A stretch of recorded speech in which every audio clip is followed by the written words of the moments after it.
North बे विच पहुंची विधानसभा विच विरोधी धਿਰ ਦੇ ਲੀਡਰ ਐਂਡਰੀਆ ਹਾਰਫਤ ਵੱਲੋਂ ਇਸ ਇਲਾਕੇ ਵਿੱਚ ਡਰੱਗ ਓਵਰਡੋਜ਼ ਅਤੇ ਮੈਂਟਲ ਹੈਲਥ ਕਾਰਨ ਹੋ ਰਹੀਆਂ ਮੌਤਾਂ ਦਾ ਮੁੱਦਾ ਚੁੱਕਿਆ ਗਿਆ।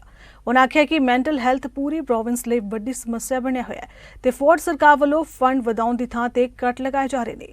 ਹਾਰਫਤ ਮੁਤਾਬਿਕ ਲੋਕ ਚੰਗੇ ਇਲਾਜ ਦੇ ਹੱਕਦਾਰ ਨੇ, ਜਿਸ ਲਈ ਨਿਵੇਸ਼ ਵਧਾਉਣਾ ਪਏਗਾ।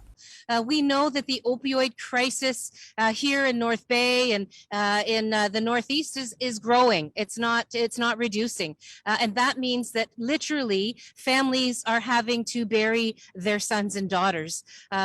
People are dying from opioid overdoses, and that's not something that just impacts the families, that impacts the entire community, and it can be addressed. I mean, there are ways that we can try to support people and help them through the blight of addiction. It's a mental health and addictions problem that we have in this province, but unfortunately Doug Ford and his government have not stepped up to the plate. In fact, they have taken us backwards. When they first got elected in 2018, they cut $330 million from mental health and addictions funding. That's just not good enough. They've capped the amount of services that are available in our province.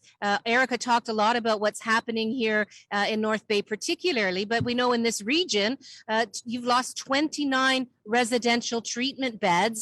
And that's unbelievable when you consider the fact that the crisis is growing and not reducing. What we do also know is that it doesn't have to be this way.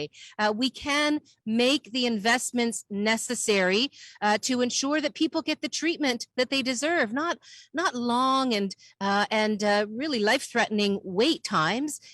The youth wait list here is 370 days, more than a year.